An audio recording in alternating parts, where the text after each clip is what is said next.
For a sport that's only been played at the professional level for 100 years, comparing modern football to its earliest predecessors is impossible.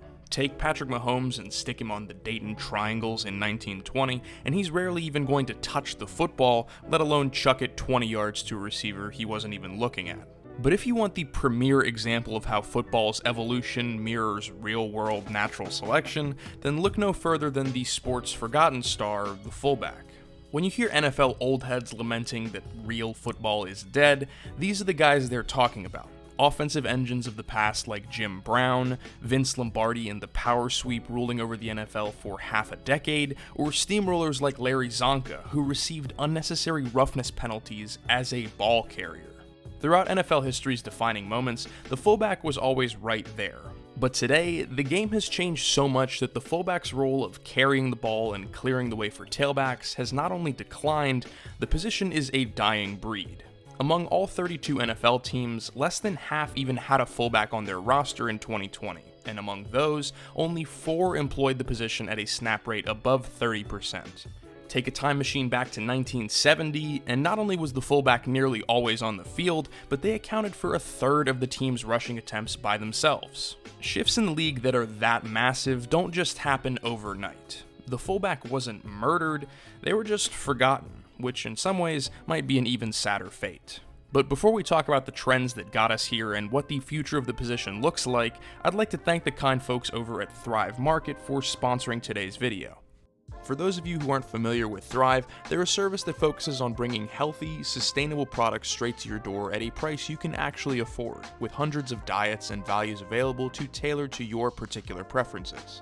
I was able to get all of these items, ranging from a shakshuka sauce, to barbecue jackfruit with brown rice, to this gluten-free toast, all for a total under $50. And with every meal I put together for my order, I know I'm using the absolute best quality available. So if you're interested in checking out Thrive and their different membership options, ranging from 1 month at $10 to a year at $5 a month, head to my link in the description to get 25% off your first order and a free gift of your choice.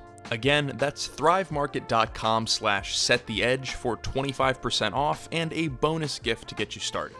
So a huge thank you again to Thrive Market, and now let's begin the football autopsy. Football is structured in a way that each team has short, isolated opportunities to move the ball down the field. Since each play is a clean slate, it's no wonder why maximizing the efficiency of every single snap has been the only constant goal over a century of change. When you first ask why that includes the disappearance of the fullback, many point to the increase in the league's reliance on passing and rule changes that spurred that, and to an extent, that is true. But also, the role of the fullback was shifting in offensive philosophy long before it was deemed unnecessary.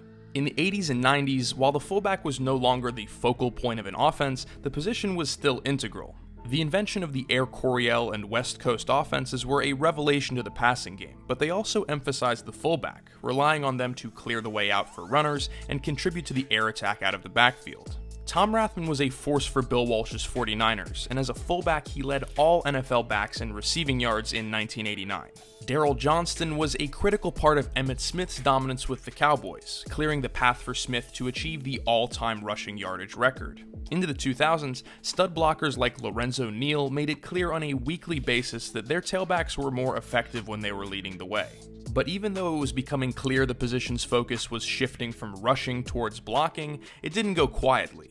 As the last true rushing fullback, the A-Train Mike Alstott was an absolute animal for the Buccaneers, averaging over 4.4 yards a tote over 11 years, and also claiming a countless number of bodies along the way. But while the fullback was still a household name in the early to mid-2000s, by no fault of its own, the days it had left as a bona fide weapon were numbered. Like I said, innovation has always been key to offensive philosophy at the NFL level, but do you want to know a secret?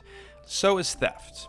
Even if you don't pay much attention to the college football landscape, you've probably heard of the spread and air raid offenses based on their slow creep into the core of today's NFL. Both schemes are evolutions of the previous offensive systems I mentioned, but they were built at the high school and college level more out of necessity than anything else.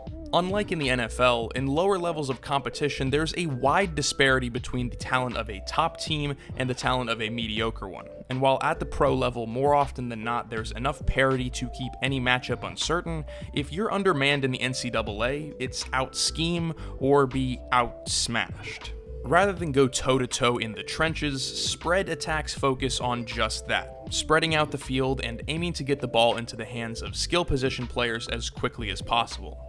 Further variations like no huddle or relying on run-pass options, RPOs, only serve to make the game faster and faster. As it turns out, that philosophy works really, really well. Not just with lesser talent at the college level, but, you're not going to believe this one, it also works with pro-level talent too.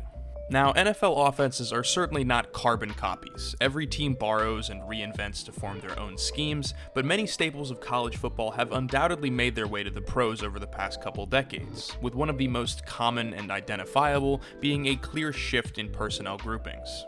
11 personnel, or 1 running back, 1 tight end, 3 wide receivers, has become by far the most frequently used grouping over recent seasons, with it being used on over 60% of snaps in the 2020 season compared to just 39.5% in 2010. That steep increase has coincided with a boom in scoring efficiency that is unprecedented in football's history. However, with only 1 back on the field for 11 personnel, the fullback has become a casualty in the name of more efficiency. Now, that's not to say that fullbacks don't exist in today's league, but their role has either diminished or changed greatly depending on which of the handful of teams that actually uses them you're talking about. For instance, it's been found that the presence of a fullback helps to make play action more effective, but many teams today just repurpose tight ends to serve those same situational purposes, thus saving the roster spot. That trend has created a self-fulfilling cycle from the bottom up. College schemes use less fullbacks now than ever, which means in turn there are less fullback prospects than ever, and this is even reflected at the high school level. Taking a look at one of the top recruiting sites, 24/7 Sports, there are a total of 4 dedicated fullbacks in the 2021 class, as well as 0 in the 2022 and 2023 classes. So with that reduced positional value, athletes that fit the fullback profile are being channeled into different positions that are a known commodity like tight ends or linebackers. The last time a proper fullback was drafted before the 6th round in the NFL draft was 2015, and a grand total of 0 were selected in 2020. Those microscopic totals seem to say the position's future is in critical danger, but just as the fullbacks left in the league have carved out a place for themselves, the traditional prototype may find a role again in the future one day.